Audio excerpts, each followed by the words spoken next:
दोनों में बहुत अंतर है। आनंद कोई तुच्छ वस्तु नहीं है, आनंद बहुत दिव्य वस्तु है। आनंद साधारण विषय वस्तु नहीं है। जाके मिलने के बाद कोई और कामना शेष न रहे, भागो आनंद कहते हैं, उसी को आनंद कहते हैं। क्यों? क्योंकि जल पीने से आनंद आता, तो फिर हमें प्यास क्यों लगती है? भोजन करने से आनंद होता, तो फिर दोबारा भूख क्यों लगती है? कूलर से आनंद होता और वही कूलर इस समय लगा दिया जाए तो आनंद मिलेगा?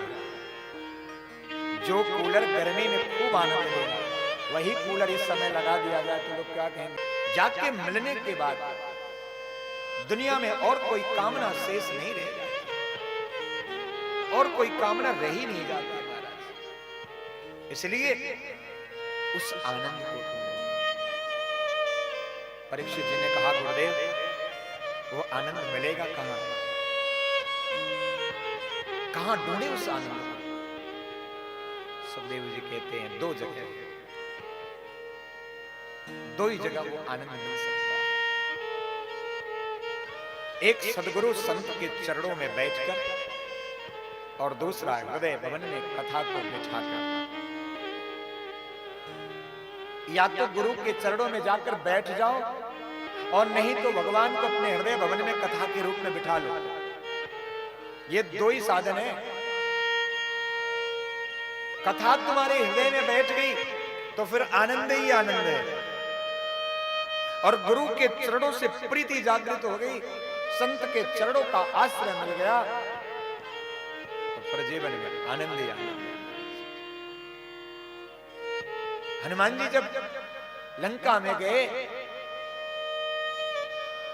मन में विचार करने लगे, किससे पूछूं, कहां देखूं, कहां जाऊं? कुछ नहीं सूझा। छोटा रूप था, बना के विचरण कर रहे थे। एक घर के आगे रुके, तो उस घर के आगे तुलसी का वृक्ष था। उस घर पे शंख का और चक्र का चिन्ह अंकित किया गया था। रुक गए हनुमान जी महाराज।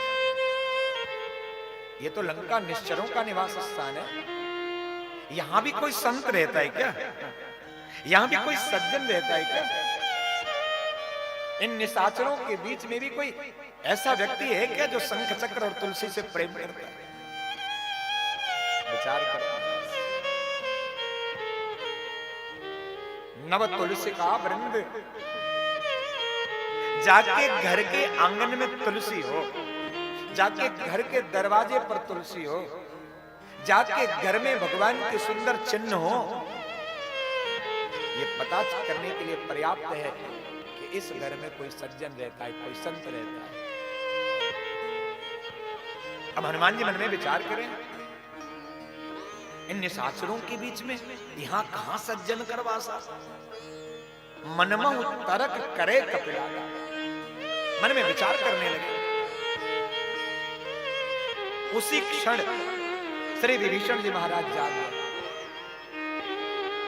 मन में इधर तर्क चल रहा है, तनिक विचार करना। आपके हृदय में भी कभी कभी तर्क की कोई ना कोई एक बात उभर जाती है, पर तर्क कैसा होना चाहिए?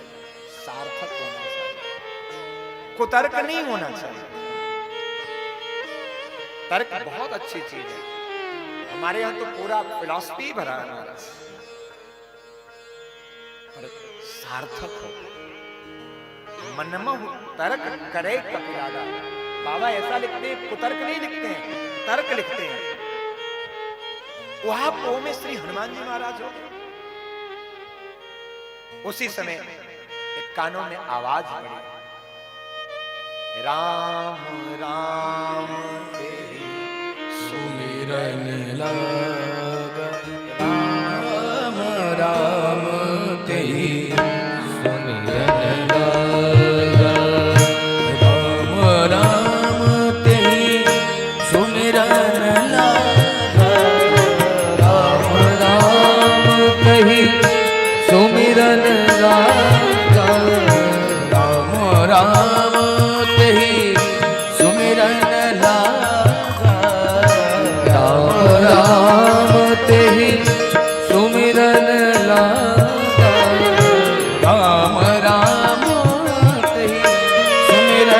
लागा राम राम ते सुमिरन लागा।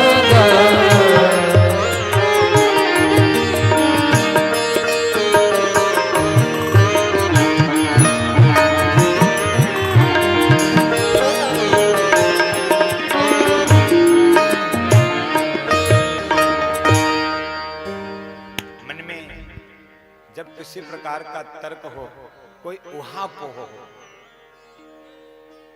मन में विचार करना, चिंतन करना और उस चिंतन की घड़ी को,